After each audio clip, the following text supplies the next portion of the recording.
오늘 말씀을 우리가 한번 보게 되면 남은 자가 이렇게 나오게 됩니다. 이 남은 자라는 말씀은 과거 구약 이사야 선지자를 보면 참 이렇게 귀한 그런 이렇게 말씀입니다. 이사야서를 읽을 때 이 남은 자라는 개념이 너무 이렇게 중요하다라는 거죠. 이사야 선지자 활동하던 그 당시에 과연 남은 자가 있을까? 하나님 믿는 자가 있을까? 하나님 구원이 전혀 보이지 않는데, 그런데 악은 득세하는 그 상황 가운데 이사야가 하나님 말씀을 이렇게 대언했던 거죠. 그래서 이사야는 줄곧 하나님께서 남은 자를 남겨두었다. 근데 상황은 전혀 그렇지 않다라는 겁니다.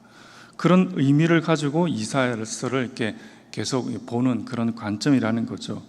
그런 의미에서 이 사도 바울이 이 로마서를 쓰면서 그 상황이 비슷하다라는 거죠.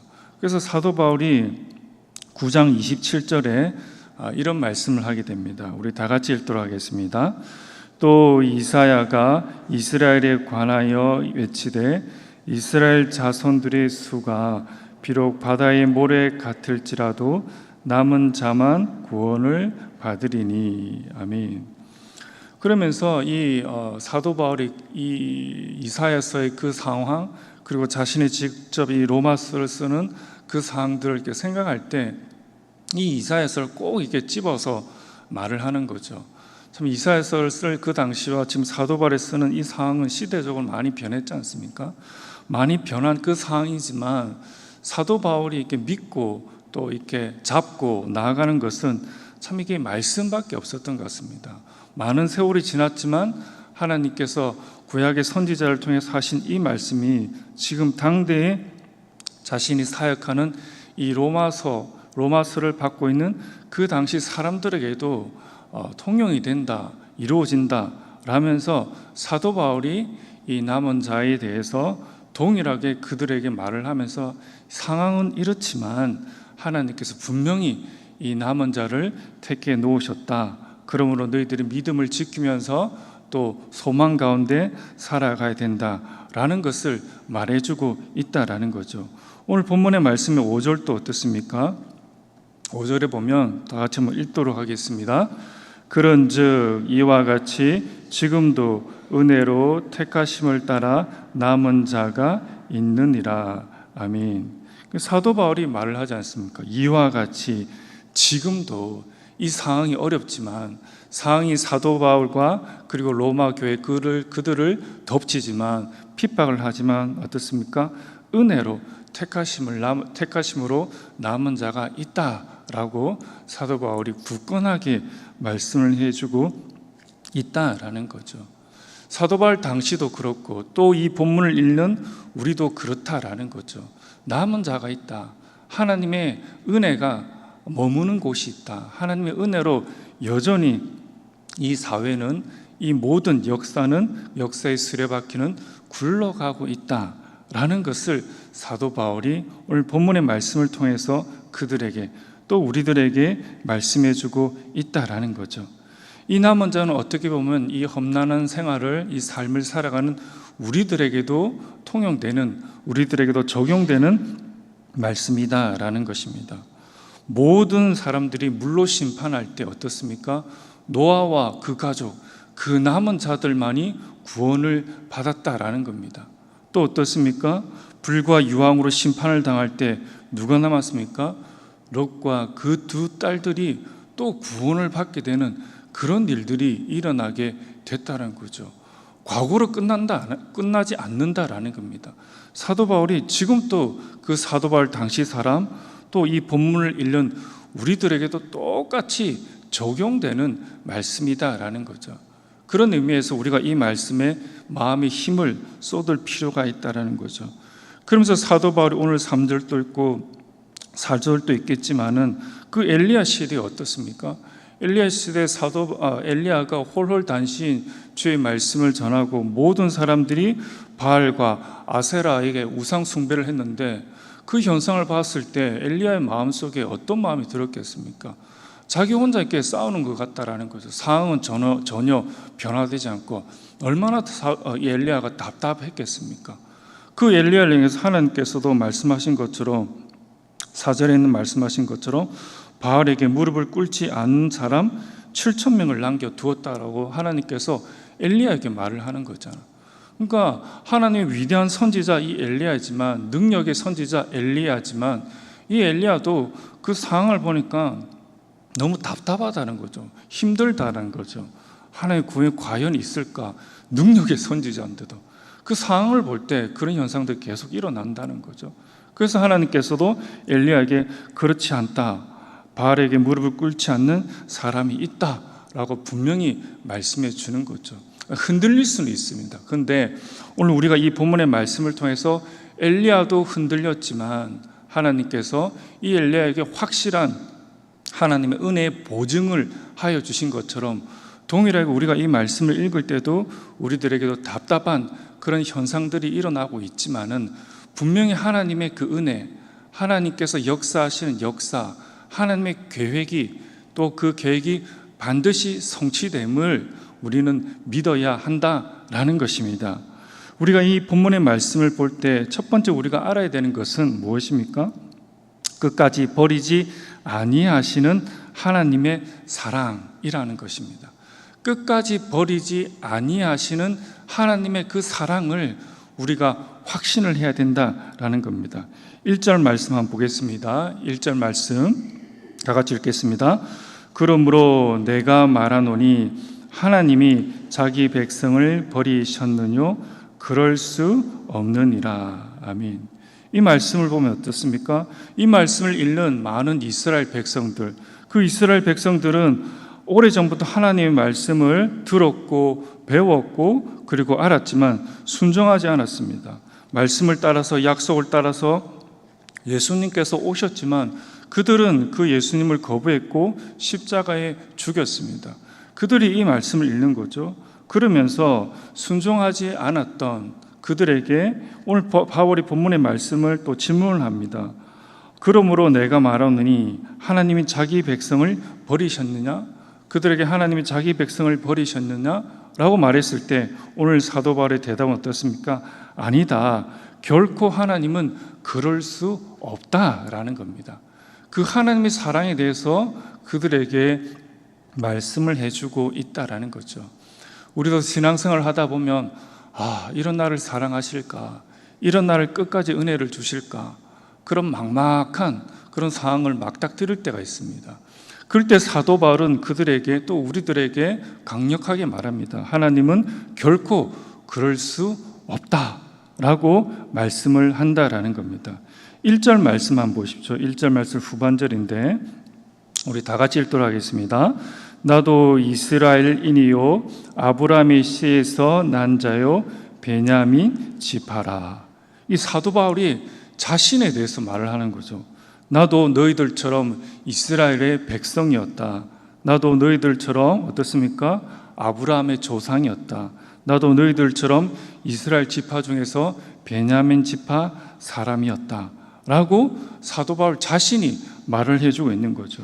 과거에 나도 너희들처럼 하나님께 순종하지 않았다는 거죠.